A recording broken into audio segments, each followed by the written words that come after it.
bem, irmãos, vamos nos colocar em oração nesse momento, pedindo a Deus por discernimento diante da sua palavra.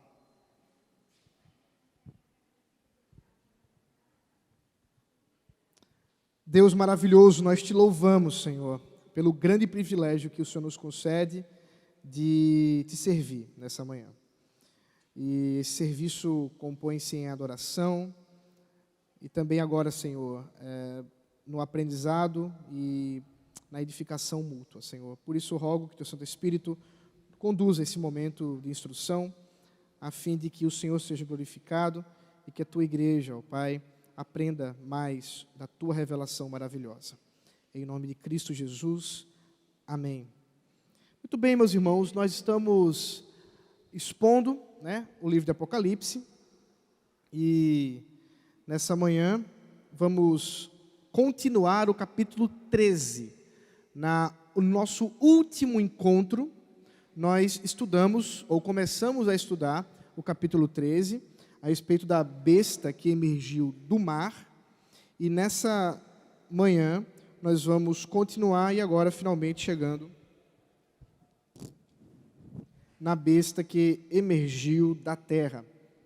Então, peço que você mantenha a sua Bíblia aberta. Nosso objetivo é do versículo 9 ao versículo 17.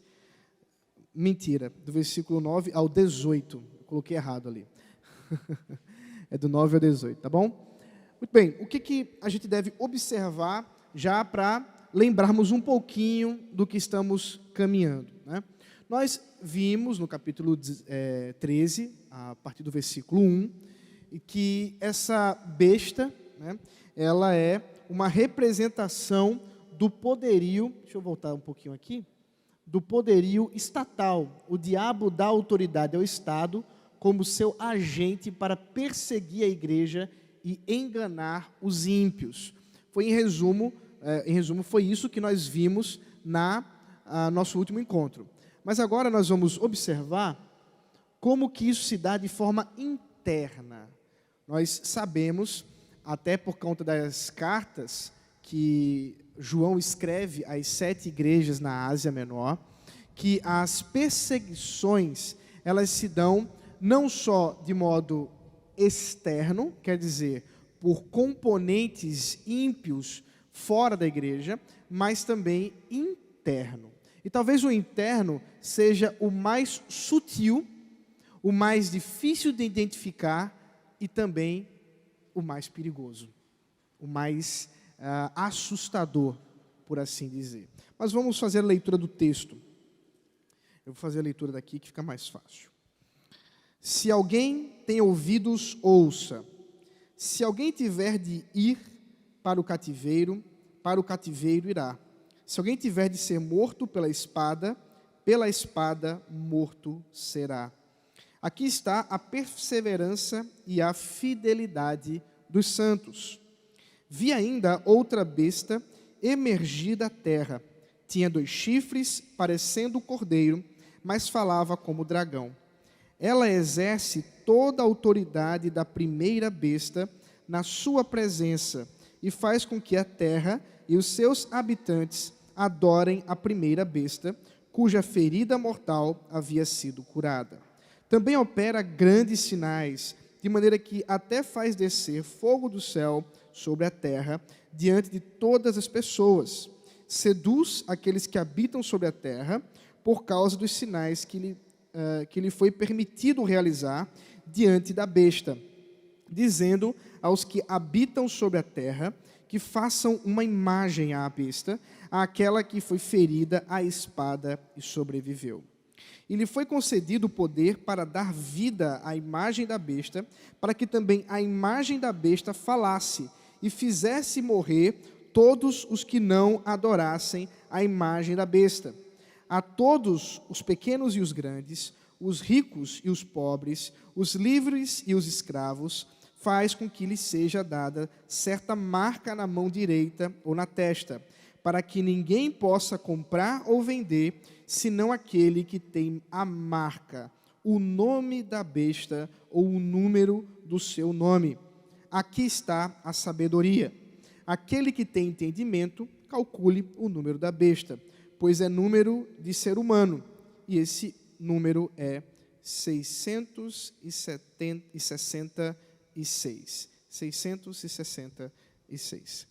Muito bem, irmãos. Eu sei que esse é um daqueles textos que provoca a curiosidade das pessoas. E se Deus quiser, hoje nós vamos poder ajudar aí um pouquinho nas dúvidas, nas questões que muitas vezes ocorrem. O texto, portanto, ele começa nos falando de uma exortação. Se alguém tem ouvidos, ouça. Essa expressão, se alguém tem ouvidos, ouça, ela é comum dentro da expressão bíblica.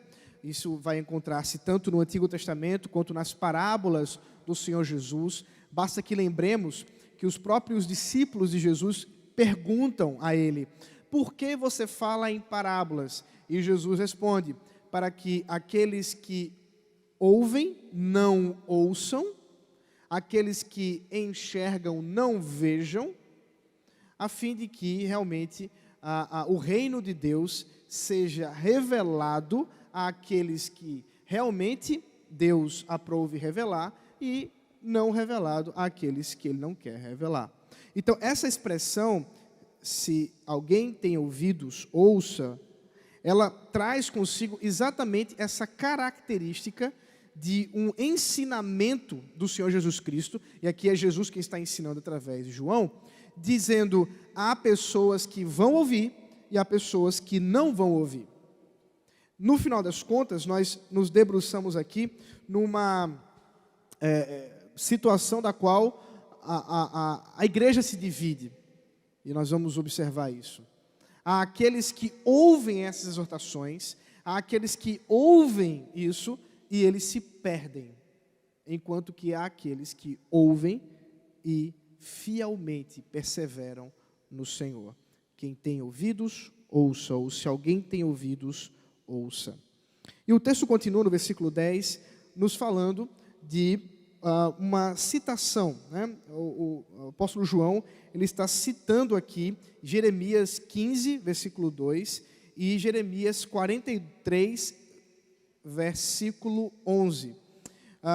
E o texto diz: se alguém tiver de ir para o cativeiro irá. Se alguém tiver de ser morto pela espada morto será. Isso não é uma declaração de um destino ou de alguma coisa de fatídica, né, que não tem possibilidade de ser alterada, ou que como se estivesse declarando um destino final para as coisas. Esse não é o ponto. Isso seria uma visão bem grega, mitológica do período aí neotestamentário. Mas não, isso aqui na verdade envolve-se como uma grande promessa. Uma promessa em que Deus revela que há de julgar e disciplinar o mundo e o seu povo. Nós já estamos vendo isso, né? Nós já vimos isso em outros momentos do livro de Apocalipse, que a igreja, de modo algum, ficou retirada no meio dessas perseguições, no meio desse sofrimento. E no ano passado, especialmente, eu falei bastante sobre isso, que nós estávamos vivendo, e estamos vivendo ainda, uma situação pandêmica, uma situação de doença global e de uma situação de sofrimento. E eu posso perguntar para você, mas eu sei a resposta: você está sofrendo com essa situação? Claro, todos nós estamos sofrendo. Então, a ideia de que de alguma forma a igreja não estaria participando desse sofrimento, ela é ingênua.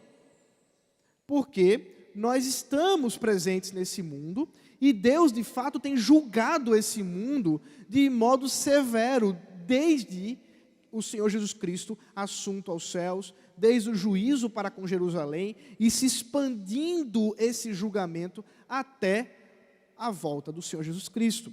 Enquanto isso não acontece, o que nós observamos é que a igreja que participa desse mundo, ela também sofre. E o sofrimento dela é diferente do sofrimento do mundo. Primeiro porque nós não somos julgados por Deus. Nós estamos sendo disciplinados por Deus. E a disciplina, ela tem um objetivo. Qual é o objetivo da disciplina, irmãos? É meramente a punição? Não. Qual é o objetivo da disciplina? Arrependimento. Que a pessoa, uma vez tomando consciência do seu pecado e vendo da gravidade dele diante do próprio sofrimento imposto por Deus por conta dele, retorne, arrependa-se, volte atrás. Por isso que nós estamos falando de uma exortação de fidelidade. Nesse sentido, portanto, as perseguições, as situações que nos rodeiam na vida, elas precisam ser interpretadas com os olhos da palavra de Deus, pelo olhar bíblico. E talvez você muitas vezes se pergunte: Senhor, por que essas coisas acontecem comigo? Ou por que essas coisas estão acontecendo com o mundo? O Senhor não está vendo? E a resposta de Deus é simples: aprenda. Eu estou ensinando, eu estou disciplinando você. E portanto, isso é um grande convite a um despertamento espiritual. O capítulo 13 é um chamado a despertamento espiritual em meio a uma situação extremamente complicada, hostil. Nós vamos ver isso. E por isso conclui: aqui está a perseverança e fidelidade dos santos. Nós vamos ver que enquanto as perseguições vão ficando mais violentas, mais difíceis, o povo de Deus vai se revelando de forma mais contundente, clara. O povo de Deus vai se tornando mais fiel. E talvez, se você esteve conosco na semana passada, com o testemunho do reverendo Flávio, você deve ter percebido essas declarações da parte dele.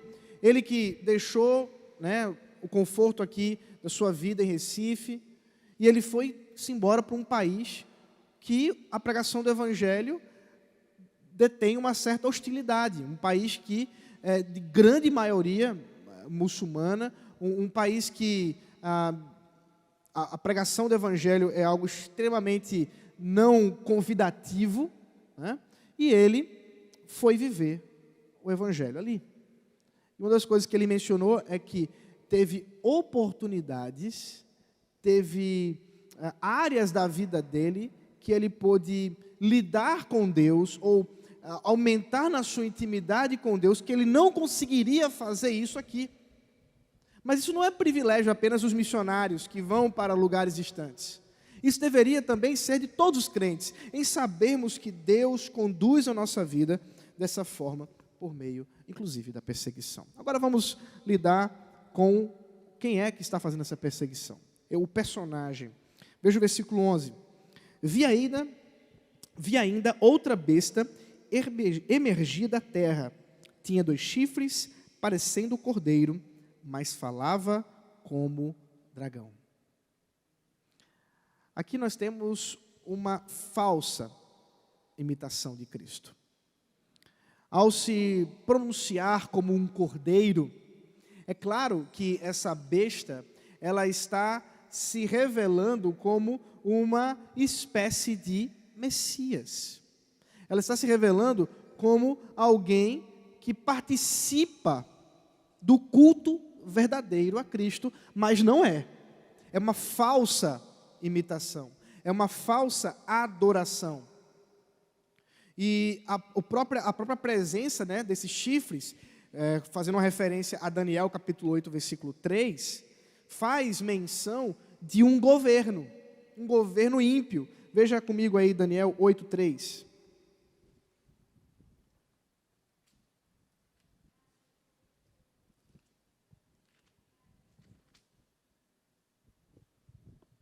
Vou ler do versículo 1.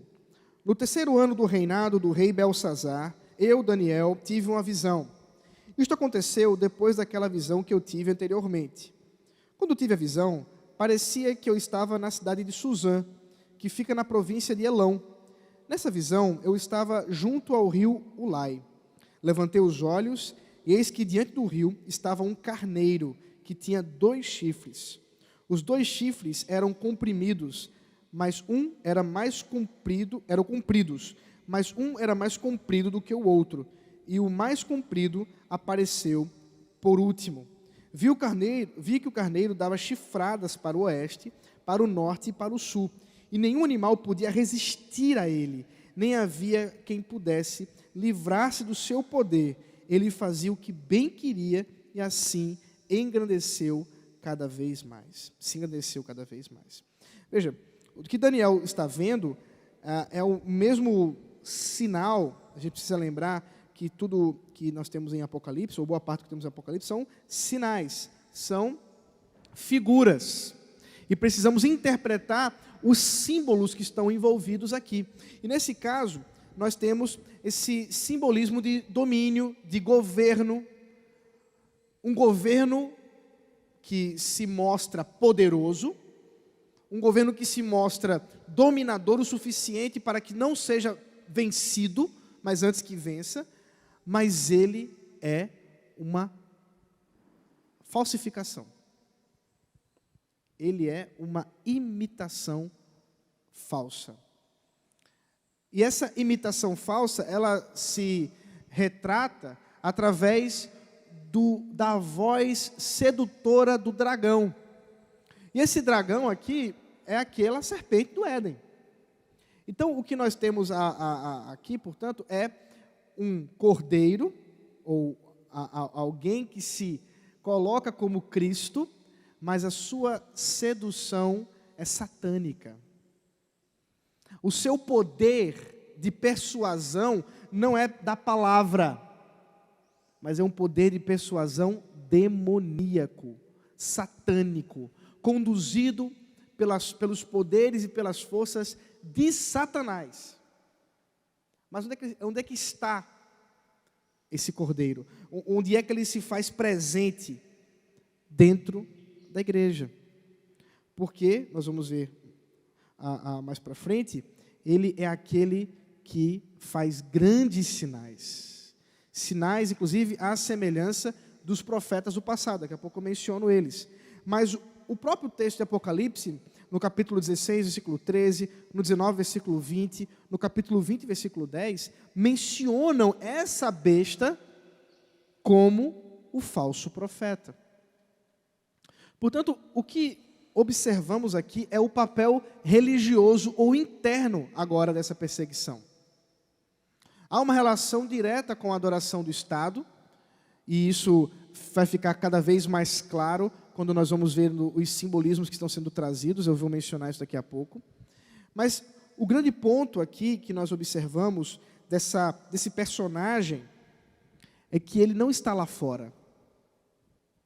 Essa força satânica, ela está dentro. Mas ela não se revela como satânica. Ela se revela como messiânica, como Cristo. Isso é muito interessante. Nós não estamos falando aqui daqueles movimentos neopentecostais, dos demônios que surgem no meio das reuniões deles, e falar, não, eu faço isso, eu faço aquilo. Não é isso, não. Porque os planos satânicos aqui é de engano. E, obviamente, ninguém engana dizendo o que vai fazer, né? Se fosse assim, não enganava. Aqui é a coisa mais séria. Esses falsos profetas, com sua voz sedutora, conduzem a igreja a uma adoração idólatra e falsa. Percebam que nós estamos lidando aqui com algo realmente muito sério. Nós estamos falando que nesse momento da perseguição, ou nessa característica da perseguição, considerando que tanto a perseguição externa quanto a perseguição interna, ela está presente na vida da igreja desde que o Senhor Jesus foi assunto aos céus. Falsos profetas se levantaram. O apóstolo Paulo falou que isso aconteceria, e no seu tempo já estavam se levantando. O apóstolo João, nas suas 3 cartas, também diz a mesma coisa. Ele, inclusive, já menciona que os anticristos já estavam presentes no tempo dele. Portanto, nós não estamos aguardando que esse movimento aconteça, tá, gente? Ele já está presente. Ele já se faz presente. E talvez um dos maiores problemas da igreja evangélica brasileira seja exatamente isso. As muitas pessoas envolvidas com as seduções idólatras do diabo e não com a verdade da palavra de Deus. O texto continua e diz assim: ele exerce toda a autoridade da primeira besta na sua presença e faz com que a terra e os seus habitantes adorem a primeira besta, cuja ferida mortal havia sido curada. Também opera grandes sinais, de maneira que até faz descer fogo do céu sobre a terra diante das pessoas. Olha aqui. Ele tem autoridade. Autoridade semelhante àquela da primeira besta. E eu mencionei para vocês qual era a autoridade da primeira besta. Era uma autoridade de onde? Do Estado. Estatal. Agora ele diz assim: existe uma autoridade religiosa estatal. É claro que o pano de fundo da situação aqui da carta, ou do livro de Apocalipse, é um pano de fundo em que há uma relação direta entre o imperador, o poder político, e o imperador como um sacerdote. Nós temos essa conexão que nos nossos dias, daqui a pouco eu vou corrigir o que eu vou dizer, mas eu vou dizer primeiro, depois eu corrijo. Nos nossos dias não é mais assim. Mas espera aí, será que não é mais assim mesmo? Deixa eu mencionar uma coisa aqui. Me lembrei agora e é um exemplo muito bom. Deixa eu achar aqui.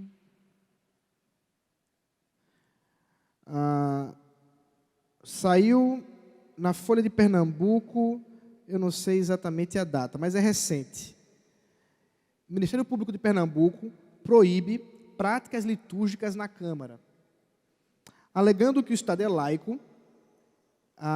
É que está mal escrito aqui. E a verdadeira salvaguarda promotora proibiu liturgia na casa. Aí diz assim: Marília, referindo-se a Marília Reis, apoia a decisão e vai pedir retirada de Bíblia. E ela ainda diz assim, ó. Deixa eu tentar, porque está bem ruim, mas eu vou tentar dizer o que ela está sendo citada aqui. Para a vereadora e líder da oposição na casa, Marília Reis, a recomendação do Ministério Público é positiva. A defesa do Estado laico é uma luta que vem sendo travada desde o primeiro mandato.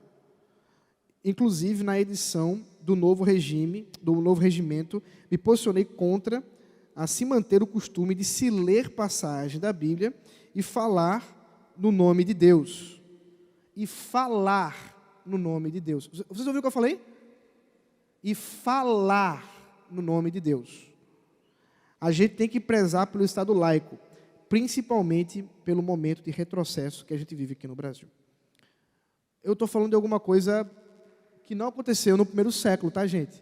Isso aqui é Recife, mas melhor dizendo, Pernambuco. É aqui. Aqui existem forças político-religiosas. Por que religiosas? Porque a posição que se opõe ao pronunciar-se o nome de Deus em qualquer ambiente, especialmente público, ela é religiosa. E que religião ela pronuncia? Ou que religião ela professa? Da besta.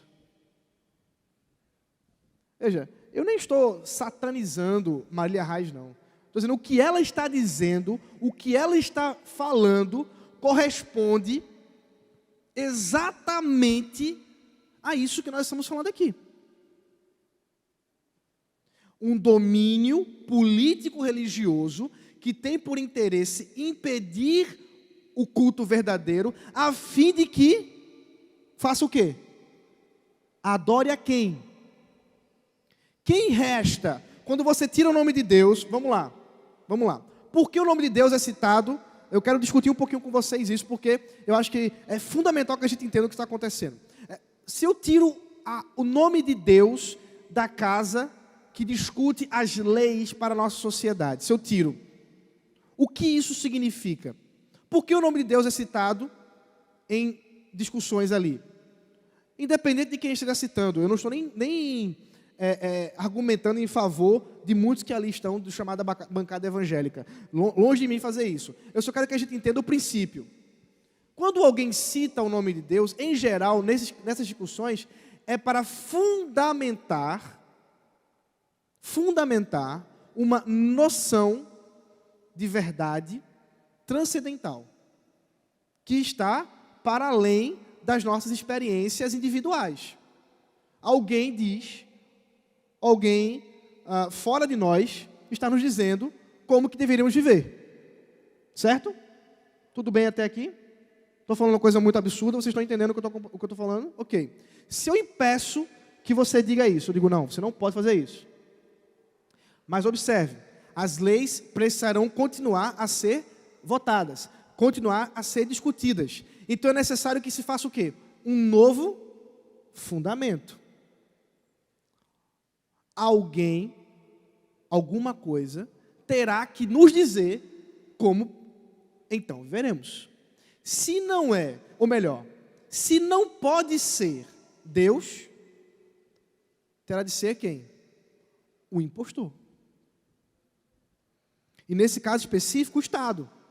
O Estado se constitui como uma função transcendental, quer dizer, que está para além das nossas experiências pessoais, e ele tem a condição de dizer, é assim que você vai viver. É assim que você vai viver. Isso é idolatria. Era exatamente assim que acontecia no período do primeiro século, especialmente da perspectiva do imperador, seu nome, seu rosto estampado em vários lugares, nas moedas cunhadas para comércio, nas imagens, nós vamos ver as imagens daqui a pouco, nas imagens, inclusive para a adoração cultica mesmo, direta. Então, essa relação, o que se chama aqui de Estado laico, não é laico. Até porque a nossa sociedade pernambucana, para não falar brasileira e para não falar ocidental, ela está fundamentada dentro de uma perspectiva, de uma estrutura judaico-cristã, queiram ou não queiram. Isso constitui o nosso ser. E se você fizer uma pesquisa, mesmo que ela seja meio ruinzinha, você vai descobrir que boa parte das pessoas se identifica como cristão, independente da vertente que nós estamos falando. Então, quando se nega a dizer ou pronunciar o nome de Deus, isso é uma agenda. Mas veja, a agenda não é só dela, e nem só do PT. Eu não quero que vocês observem o que eu estou falando como se fosse uma espécie de demonização específica de um partido. Eu estou falando de um movimento político espiritual que conduz a nossa sociedade hoje, independente, e ele é suprapartidário, independente do partido, independente do candidato. Eu não estou aqui, de modo algum, querendo polemizar como se fosse defender algum desses candidatos ou algum desses personagens, porque eu estaria pecando ou errando naquilo que estou dizendo que a gente não deveria fazer, porque nenhum deles corresponderá ao verdadeiro Messias. Todos eles buscarão para si a autoridade, porque é assim que a nossa sociedade está vivenciando. E essa autoridade, portanto, ela foi dada e ela é externalizada por meio de operações de sinais. Observe os sinais que são dados. Descer fogo nos céus e operar grandes sinais. Essa expressão, operar grandes sinais, faz referência direta a Moisés, que foi chamado aquele que operava grandes sinais lá em Êxodo. Assim como fazer fogo do céu, ou descer fogo do céu, é diretamente associado ao ministério de quem? De Elias. Vocês lembram que foi assim que aconteceu quando ele estava em disputa com os profetas de Baal. Portanto, o que esse personagem, o que essa besta está fazendo, é uma imitação satânica de Moisés. É uma imitação satânica de Elias.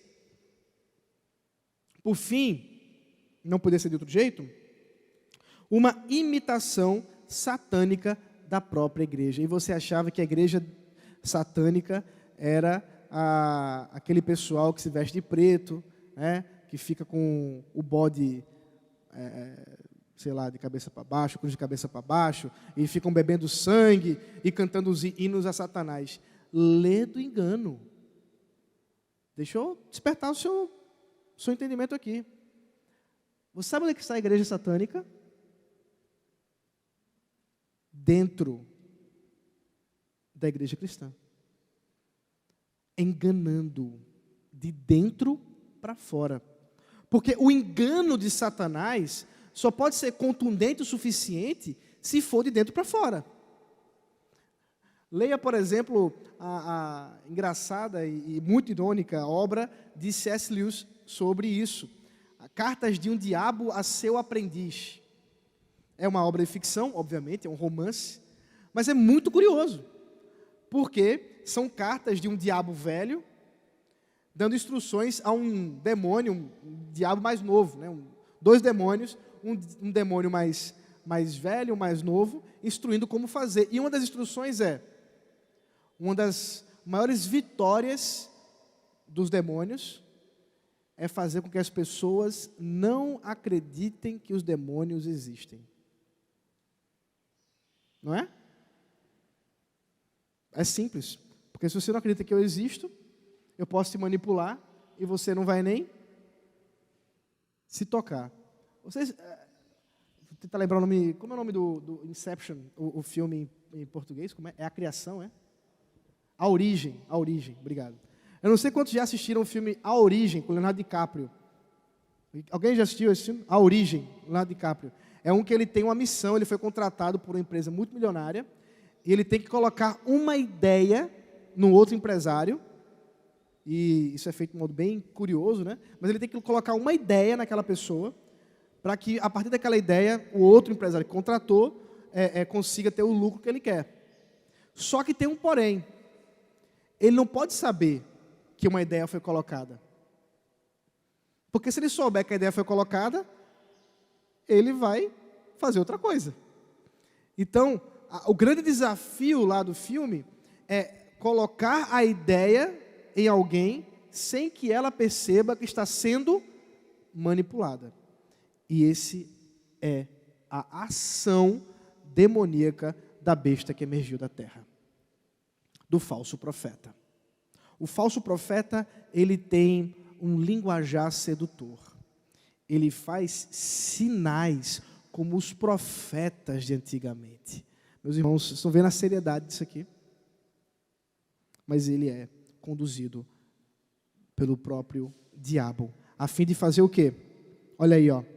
Seduz aqueles que habitam sobre a terra por causa dos sinais.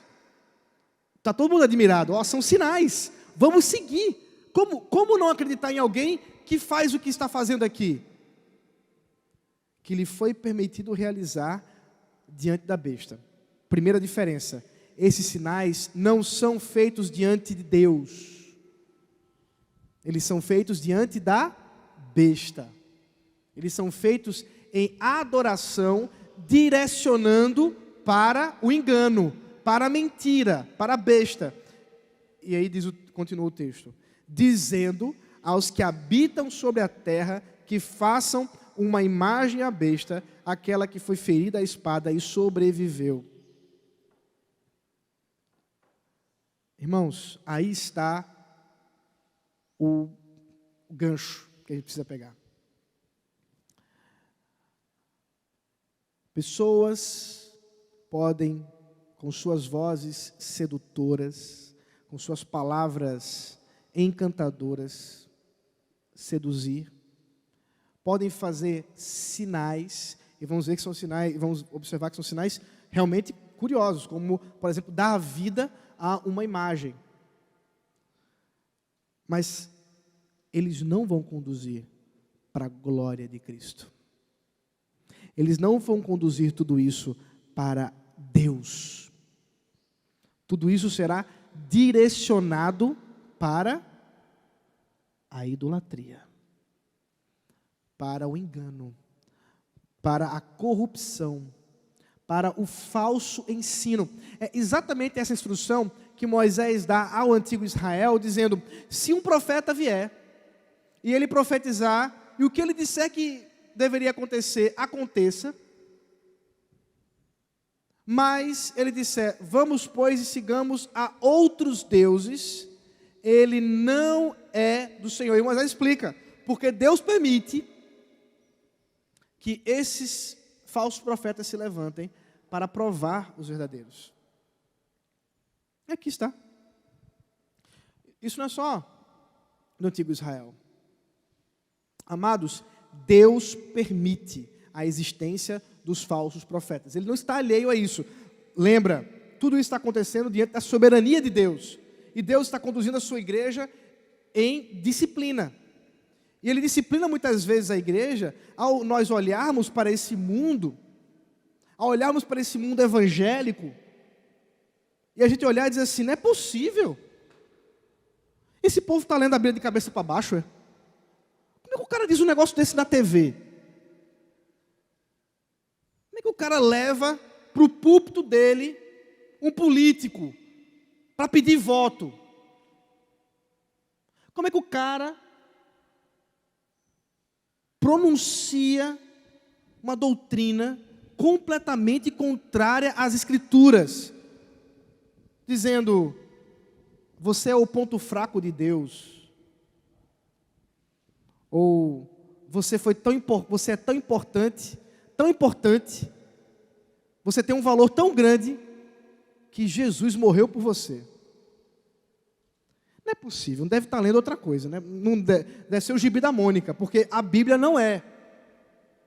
Mas a gente tem que lembrar que a nossa luta é não é contra a carne, mas é contra espírito, potestades, principados e potestades, demônios, que usam e enganam estes mesmos para enganar a muitos. E qual o critério? Queridos, o critério é a palavra. O que vai nos deixar na rocha, o que vai fincar o nosso coração no lugar certo e não sermos enganados, é a palavra, é a doutrina. É a doutrina, gente, que o povo tem medo. Nós não podemos ter medo, porque essas forças demoníacas de convencimento se levantam para uma adoração idólatra e substituta a Cristo. E lhe foi concedido o poder para dar vida à imagem da besta, para que também a imagem da besta falasse e fizesse morrer todos que não adorassem a imagem da besta. Aí está mais uma fase, ou mais uma característica dessa perseguição. É que não é só uma questão de: não, eu não vou me comprometer com isso aí não. Claramente que isso aí está errado. Não é só isso. É porque há sanções, há privações para aqueles que não andam desse jeito. Há sofrimento e morte para aqueles que não se curvam a essa besta, que não são encaminhados por essa falsa doutrina, pela corrupção. Irmãos, nós estamos vivendo períodos de corrupção terríveis na igreja. Deus tem me dado o privilégio, eu tenho guardado meu coração nisso, de tomar conhecimento de questões de bastidores, políticos, partidários, internos das igrejas evangélicas e de nossa denominação também, infelizmente, de articulações demoníacas.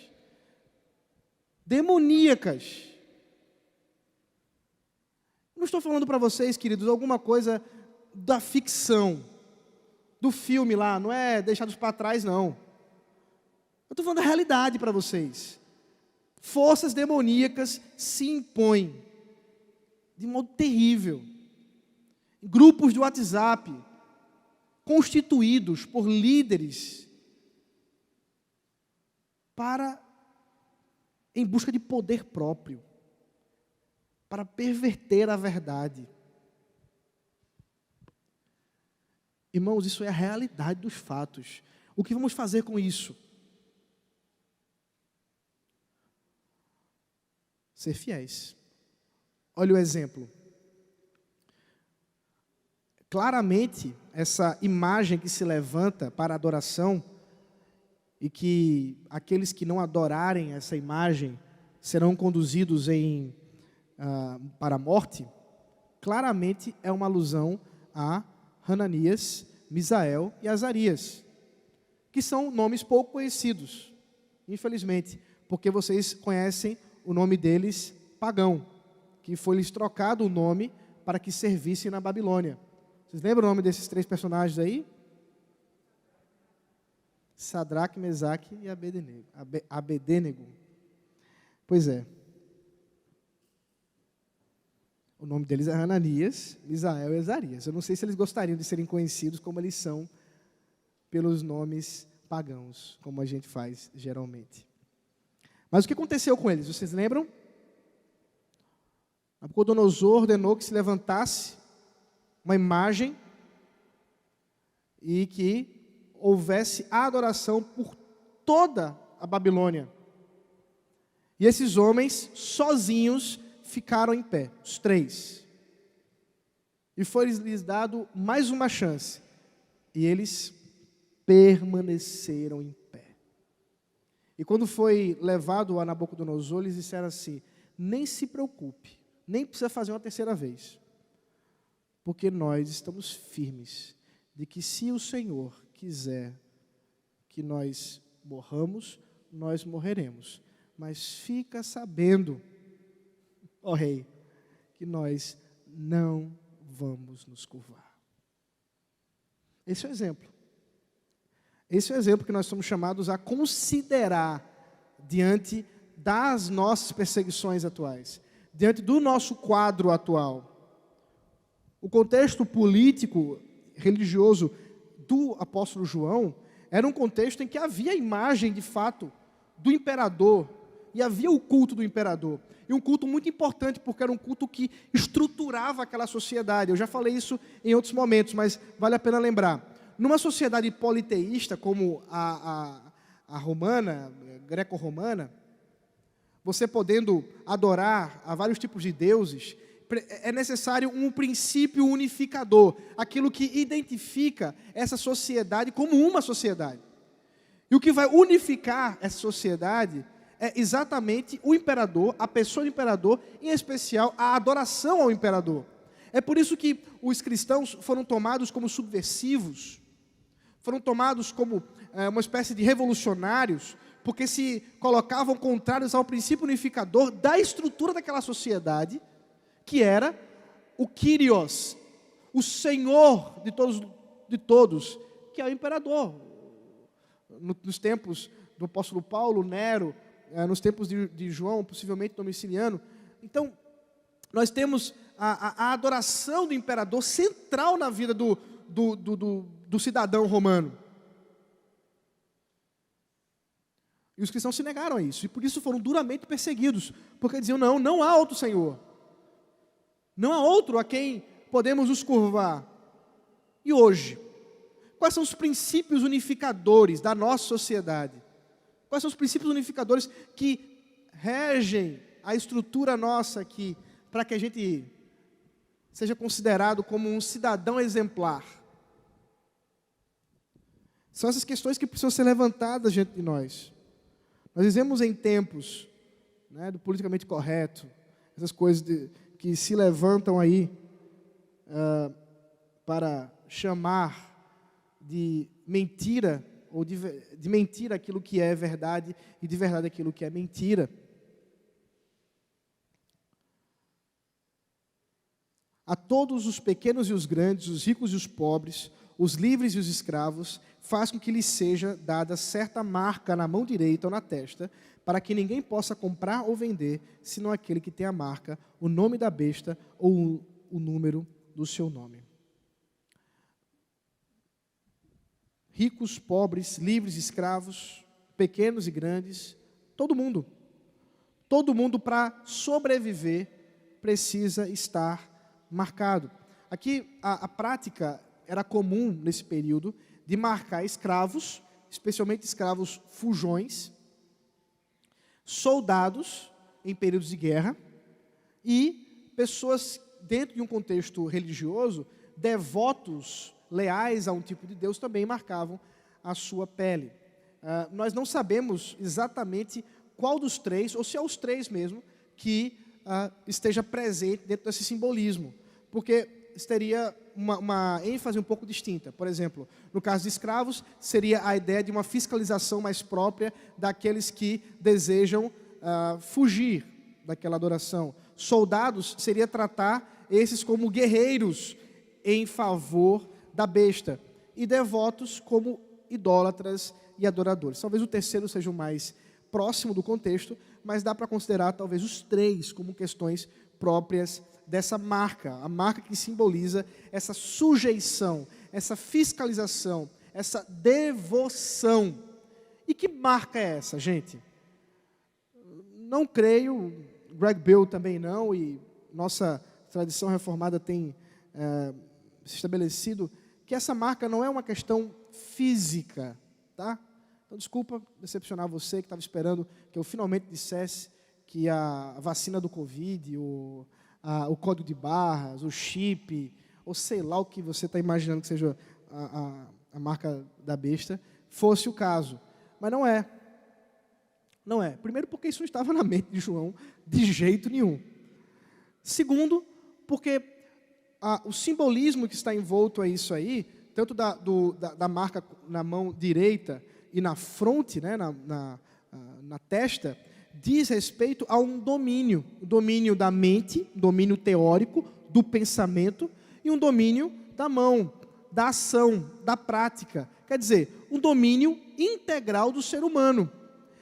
E aquilo que domina integralmente o ser humano não é simplesmente uma questão de chip, código de barras, o que seja. É uma questão do coração. Então nós estamos falando de uma marca espiritual, que poderíamos resumir basicamente com uma questão relacionada à incredulidade. Eu vou detalhar um pouco mais isso.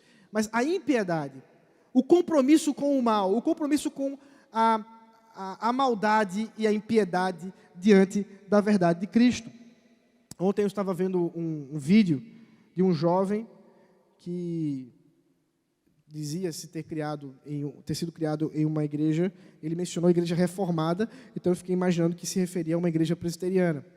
E ele disse que abandonou esses conceitos, ainda se considera um cristão, mas aí durante o discurso que ele fez, ele disse assim, não, eu não acredito em verdade, acredito nas muitas verdades que as pessoas podem ter, eu acredito na liberdade das pessoas serem o que elas quiserem. Ele começou a pronunciar toda aquela cartilha básica que nós temos na nossa sociedade progressista. E eu fiquei pensando assim, aí está. Marca da besta está aí. Da besta e do besta, né? Então, para a gente terminar, é exatamente essa a discussão, né? O que seria essa marca da besta? Aqui está a sabedoria. Aquele que tem entendimento, calcule o número da besta, pois é número de ser humano. Esse número é 666. Gente, esse é um texto daqueles mais disputados das Sagradas Escrituras. Muitos vão pelo caminho da gematria. Sabe o que é gematria? É a tentativa de calcular o número de um nome. Então, isso é muito comum entre as pessoas mais místicas. Eu me lembro, eu acho que foi Baby do Brasil, né? É Baby Consuelo, Baby do Brasil, que ela conta que ela escolheu o nome das filhas dela através de gematria, fazendo cálculos aí. Naná, Zabelê, esqueci o nome das filhas dela agora, mas é tudo entidade estranha. Enfim, Mas ela pensou nisso aí. Então, gematria é um procedimento muito comum entre os esotéricos, voltados aí para o misticismo. E realmente no período neotestamentário, não era usado dentro daquela região ali greco-romana, não eram usados números, né? Lembra quando a gente fala assim, números romanos. E números romanos nada são do que? Letras. Você lembra disso? Os números que nós usamos são números de onde, gente? Vocês sabem? Curiosidade aqui. Indo-arábicos. O matemático aí também é maldade, né? Aí foi golpe baixo. Indo-arábicos, porque vem da Arábia. E veja como eles nos ajudaram. Eu imagino fazer um cálculo, né, muito grande com numerais romanos, ou letras romanas, não é uma obra muito fácil, não. É uma confusão muito grande.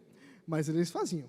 Pelo menos ali, não tinha uma matemática tão avançada quanto os árabes, mas iam. Bom, o que é a gematria, então? É exatamente fazer esse cálculo. E, gente, todo nome já foi atribuído como ao número da besta. Nero, outros imperadores romanos, Hitler, Bill Gates, Bolsonaro, Haddad, Lula, todo mundo já entrou nessa gematria. E é muito simples, você tem 3 passos para você conseguir colocar isso. Primeiro, se você pegar o nome da pessoa, não bateu, bota um título. Não bateu, muda a língua. Porque são 3 línguas que você pode fazer essa gematria. Em grego, hebraico ou latim, que eram as línguas da época. Não pode ser em português. O português já perdeu a força. Então você tem que transliterar o nome. E se a transliteração não couber, você muda um pouquinho. Sabe o que é transliteração, né, gente? Transliteração é você alterar as letras para as letras gregas ou hebraicas. E assim você tentar fazer aí como seria, né, o nome da pessoa naquela outra língua. E, portanto, gente, gematria realmente é um poço de heresias e muitas bobagens que a gente já viu por aí. É difícil a gente caminhar por aí? É bem difícil. O nosso comentarista, o Greg Bill, ele vai por um outro caminho. Propõe que se trate simplesmente de um número figurativo. O 6 traz a ideia de imperfeição, considerando o 7 como o número da perfeição, que foi usado várias vezes no livro do Apocalipse. Inclusive, é o número central das próprias repetições da história recapitulada do livro do Apocalipse. O número 7, portanto, é muito importante no livro. O 3 como uma ideia de perfeição, de divindade, de trindade. Então, esse 6 traz a ideia aí de uma trindade corrupta, ou de uma completitude da incompletitude pecaminosa, é como o Greg Bill define. Completitude da incompletitude pecaminosa. Então, é a ideia realmente de uma integralidade maligna, ímpia, satânica, que se compõe, obviamente, com o pecado. E por isso que eu disse que, resumindo, nós estamos falando de impiedade, estamos falando de incredulidade. Essa é a marca da besta, é ser incrédulo. Os incrédulos se submetem a esse caminho maligno, seduzidos pelo dragão, a fim de que possam adorar a besta. Mas aqueles que têm a marca, e aí que está a outra referência, nós já tínhamos visto no capítulo 12, aqueles que têm a marca, 12 não, acho que anteriormente, alguns capítulos anteriores, a marca dos redimidos em Cristo, que também são marcados na fronte. E qual é a grande diferença aí? Também não é um código de barras, também não é nada disso. O que é a marca? Senão o sangue do Cordeiro derramado para a redenção de todo aquele que crer. É crer, é a crença, é a fidelidade ao Senhor. No final das contas, portanto, o que nós podemos concluir é que a igreja tem sofrido ataques internos e externos durante sua história. E que nós precisamos ter muito cuidado com os falsos mestres e profetas. E daí a nossa preocupação com ortopraxia e ortodoxia. Ortopraxia e ortodoxia dizem respeito a a agir corretamente e a crer corretamente. Nós precisamos unir essas duas verdades. Nós precisamos estar comprometidos com a doutrina bíblica e com a aplicação dessa doutrina bíblica na nossa vida. Esse é um dos motivos que nos leva, por exemplo, a ler o catecismo dominicalmente. Porque nós estamos lembrando, enfatizando ortodoxia. Mas é necessário que você vá e pratique a ortopraxia. Que você vivencie as implicações da fidelidade ao Senhor. Isso não significa que você vai viver em bonança. Pelo contrário, isso vai significar perseguição. Isso vai significar luta. E luta até interna, gente. Luta interna. Situações constrangedoras dentro da igreja, por forças incrédulas e perversas, que muitas vezes ganham poder e destaque pela permissão de Deus. Por isso, cuidado com a marca. Cuidado com a incredulidade. Cuidado em ser levado por qualquer vento de doutrina, porque o Senhor nos quer fiéis e perseverantes. Tá bom, queridos? Nós vamos encerrar. Eu não sei se temos perguntas para hoje. Se você tem uma pergunta, você pode levantar as suas mãos. Eu não vou poder dar muito tempo, muitas oportunidades de pergunta, mas se você tem... Tem pergunta no YouTube?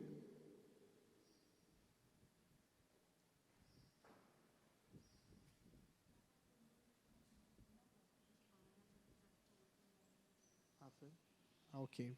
A gente precisou desativar os nossos comentários no chat do YouTube, porque algum spam lá, alguém que estava com más intenções, levados, obviamente, pelo próprio Satanás, estava colocando mensagens pornográficas. Mas se alguém tiver alguma pergunta aqui, nós podemos responder, uma ou duas, dá para tentar responder. Se não, nós vamos encerrar com uma oração e caminhamos nossos estudos para a semana que vem. Bom? Podemos fazer assim? Então vamos orar. Deus, eu te louvo, Pai, pelo tempo que o Senhor nos concede aqui, por esse momento de adoração e de instrução. Nós agradecemos pela exortação que o Senhor nos dá, lembrando-nos o chamado de sermos fiéis, perseverantes em meio às perseguições, inclusive internas. E como podemos, ó Deus, ver as sutilidades das seduções satânicas, mas fundamentados na palavra, não vamos nos enganar. Que o Senhor, com o teu Santo Espírito, abra nossos olhos, nossos ouvidos, para que possamos compreender. Em nome de Jesus Cristo. Amém. Queridos, muito obrigado pelo tempo. Deus abençoe e até mais tarde, às 18h30, aqui mesmo.